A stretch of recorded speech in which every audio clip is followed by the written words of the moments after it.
Welcome to Animated Discussions. My name is Dee, and today we're doing a movie review. Duh. So my original plan for movies was doing the top 100 based on stats and reviews and all the fun stuff. We're still going to do that, but I saw Sinners. Yeah, you did. I can't not talk about it. I got to talk about it, so we're going to talk about it. Talking about it. What is she doing? That's weird. So I could talk about this movie for literally hours. I've tried, and I got halfway through and was already 45 minutes in.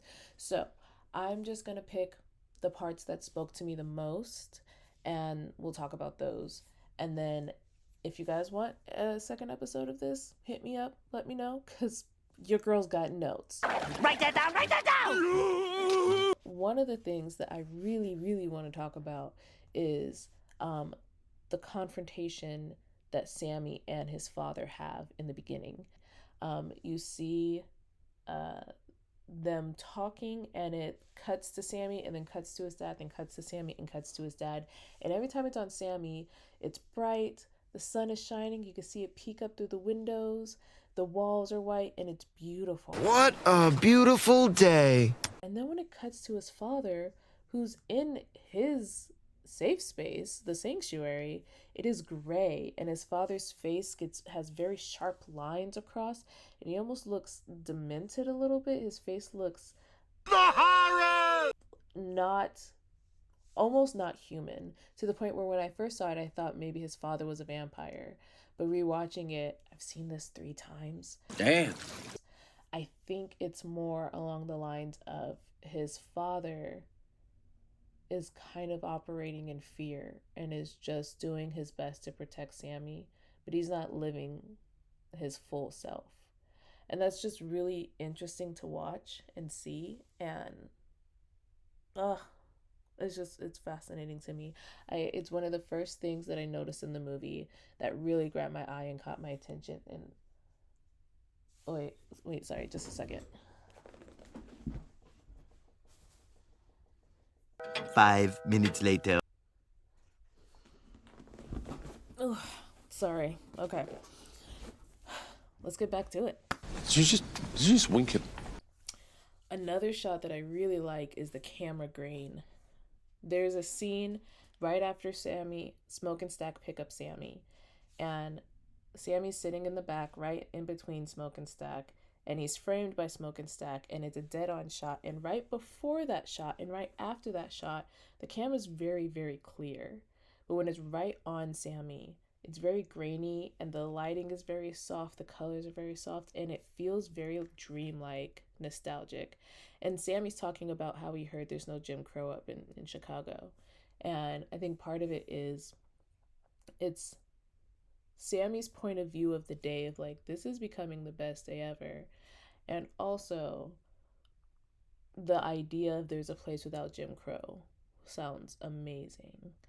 And so it's all of this making this dream like haze for Sammy in this moment. And I'm like, whoo, that's such a powerful moment that it's only grainy in that dreamlike state right there, not before and not after. It's like Sammy's dreaming and we've kind of entered that dream with him. You know, that's how it feels to me. I love it. I love him. I don't care who knows it. When they go to pick up Slim and we see Perline, it's very interesting because Perline is surrounded by people, but everyone else there are dressed like workers, and Perline is dressed very nicely. Gorgeous outfit, gorgeous woman. Stunning! And it's very fascinating to watch how we're supposed to direct our attention to her. She and Sammy have their interaction. She turns away. The music is beautiful, but as she turns away, the music almost gets off key, gets very discordant. And that's because we see Mary there. And it seems like like, oh no, what's about to happen? And it's this very weird moment of like, something's going on with this woman, whoever she is. I thought she might have already been a vampire. You know how some lore has like master vampires, when they have enough followers, don't get affected by the sun? Am I invincible? So I was wondering if that was it. But then we found out that she knew Stack, and then she knew Stack. Wink, wink, wink, Oh, wink. yeah. We also noticed that she's wearing pink, which I feel like is a derivative of red, which is what Stack wears. She wears pink later again at the juke joint, and so it feels like it's always to show that connection of who she's supposed to be with. But it's also interesting because her colors are lighter. It's almost like she's not fully herself. My mind is blown. When Smoke goes to see Annie, we see that Annie's in blue. Mary was in like a pink, which is a derivative of red. And it's so fascinating to me because not only does it also affirm which twin she belongs to, but also I think her color is darker because she's more set in who she is. I struggle, or I feel bad for Mary because Mary like struggles with who she is because she's so white passing she can't be with the people she wants to be with. It hurts. Okay, yo, what's next? Okay. When the Native Americans get to Bert and his wife's house. I'm so sorry, they say Bert's name so much more than the wife, so I don't know the wife's name. But when they get there and they're like, is anyone home? Hello? Hello? As they ride up, what's fascinating is there are 3 vultures just circling the top. And then they talk to the wife. The wife will not listen. They warn her, realize it's getting dark, and they leave. Great boundaries. We love it. But as they leave, we see 2 vultures are already perched on the house, as if death is already there. And as they're leaving, the 3rd vulture lands, as if she still could have survived if she had taken their advice, but didn't. And so now it's too late for her. You messed up. Her fate is sealed. And someone online had mentioned the vultures, but I hadn't read anything about watching the 2 land and then the 3rd land as they're leaving. That blew my mind. I've seen this movie so many times. I didn't catch that till the 3rd time. That was, oh my gosh, it was phenomenal. It was phenomenal. It's so beautiful. Also, a word of advice, don't be racist. It might save your life. Take note! Maybe. Anywho. I'm just saying. After that, the next thing that really, really hits me is the church scene. It's not a church scene. It's when Sammy does the singing and he opens the portals. To me, that is a church scene. And I'm not trying to like take it to mean this religious thing at all, but what I mean is like church moments or moments that I think reach your heart and just it's a spiritual connection. And so that's what I mean. It's just this spirit. Ooh, I could talk about this scene forever. It's just so beautiful. When I first saw this scene, I was just like in awe that Coogler was able to do this without it coming off to meta or breaking the 4th wall or like pulling people out of the movie, but it sucked me further in because it's so hard to like, this movie's set in 1932, so then how do you do that and bring the future and the past and still feel like it's in 1932, and then burning down the barn, breaking down those barriers. And I love it's so small, and it I don't know, but Cornbread just sitting there as everything's burning down, he's still doing his job. I love that because it shows that life still goes on even while you're changing the world, even while you're breaking down barriers. Things are still happening normally, even though everything's changed. And it's just the 3rd time I watched it, I just sat in like tears. It's so good. I love that scene. I don't even know. It's just. Keep it together, man. After this is when we meet Remick because he is so attracted by Sammy's voice and his abilities, and we find out that Remick is actually Irish. What? When I first saw the movie, I was so certain that Remick or whoever played the vampires would be clan members because of the time frame, what's happening in that time. No.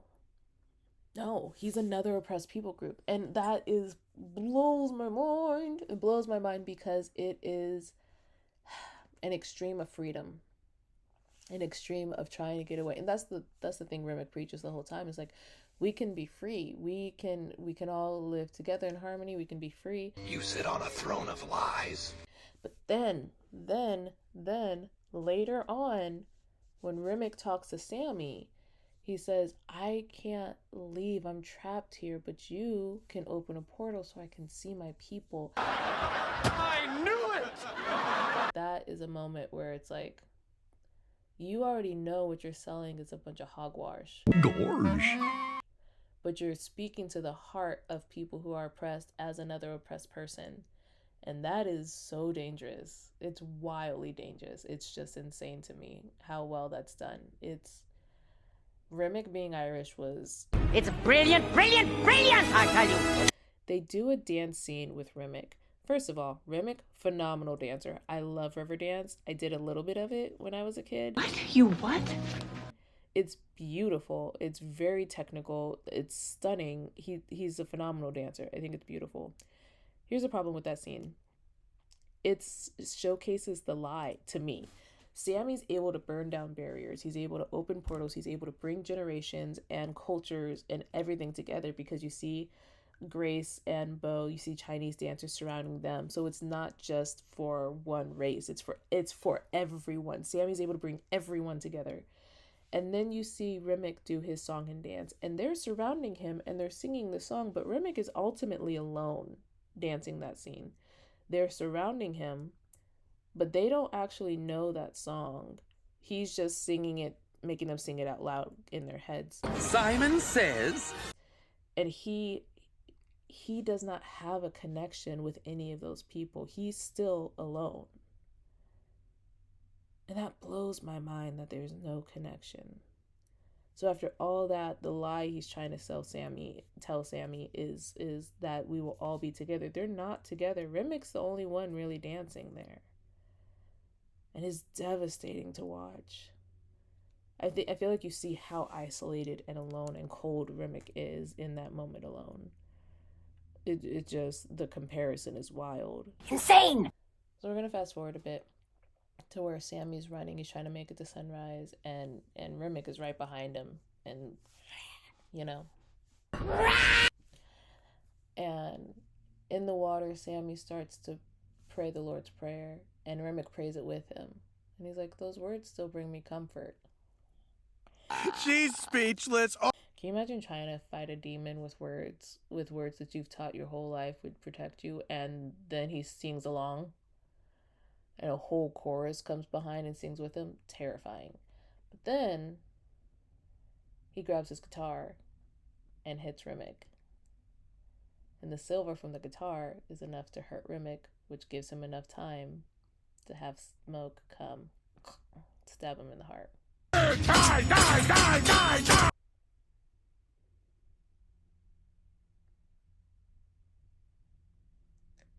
Music is what saved him.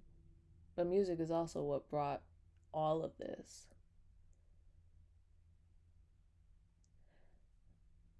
And the church didn't save him. But I think the argument is that who he was saved him. Because it's not that faith doesn't save them. Because Annie's faith, Annie's belief in everything, Annie's research, everything Annie knew was enough to save them. So faith did save them. It gave them the knowledge to survive. But what Sammy needed was who he was. And he needed to not deny himself. That's deep. So then everyone is safe. Yay! They're all safe. No, almost everyone's died, and it's devastating. Smoke tells Sammy to get rid of the guitar, go home, be safe.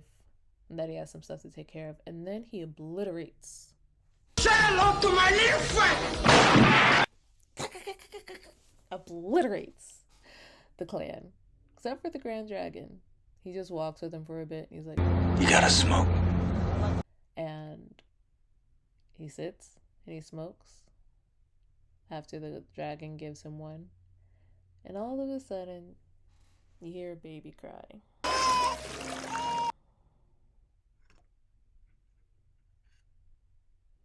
And you see Annie holding a baby, breastfeeding. And she says, if you put out the cigarette, you can hold her. I don't want any smoke around the baby. Protect the baby. And it's not just talking about the cigarette smoke. She doesn't want smoke around the baby. She wants Elijah. She doesn't want smoke. And Smoke is Smoke smokes the whole movie. You know, it's who he is. And he puts out the cigarette. There will be no more smoking! And holds his baby and says, Papa's here. Losing my mind. Just losing my mind. It's lost. It's amazing.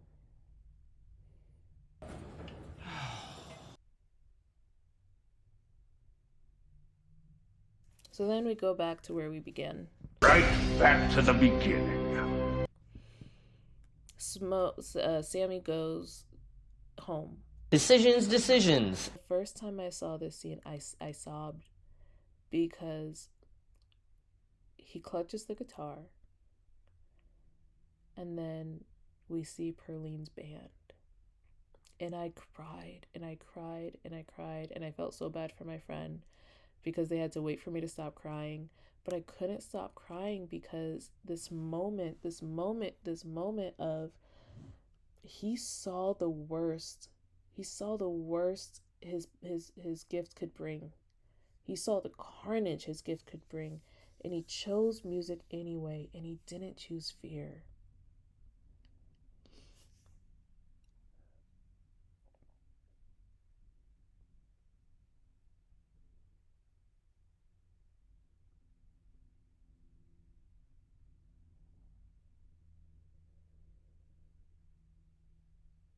He chose it anyway. I don't know what to say. And what's beautiful is it's the music from when Smoke gets to be with Annie ties into the music of Sammy playing with Perline's band, and it's this thread of them getting their happy endings in the end. And they both look completely different. I don't remember seeing a ring on older Sammy's finger, so I don't know if Sammy ever married, but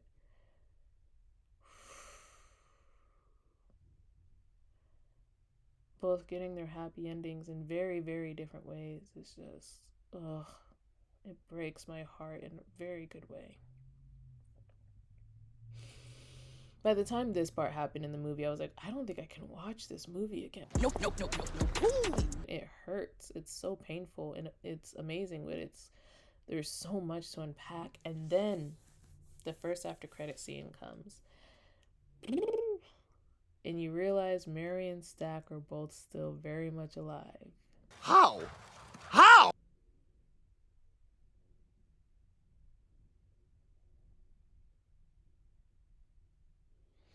And Sammy says,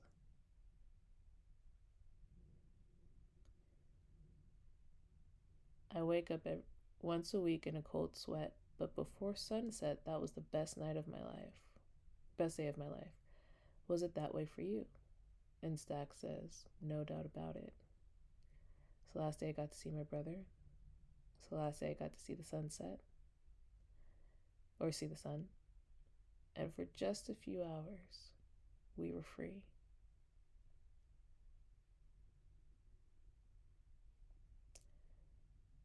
And you realize that even in that moment, Stack still doesn't feel free.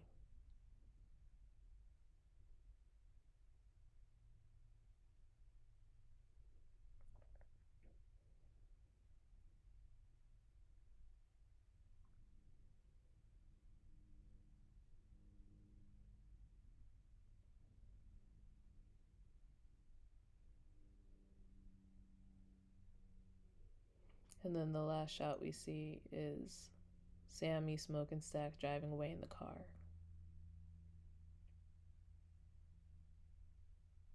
Guys, this movie is just... That's not even everything I want to talk about in the movie, but those are the big points. Those are the huge parts of the movie that just... Literally, I've seen this movie 3 times, and every time I'm about to go, I'm like, why am I going again? And then I leave and the theater crying. Because it's just so good, and there's so much to unpack, and it's so heavy, and it's so beautiful, and... So, that is my first review of a movie for 2025, and it is, right now, it's number 1. It's probably going to be number 1 for a while for me. Gorgeous, life-changing movie. Well, I hope you had a good time. See you later.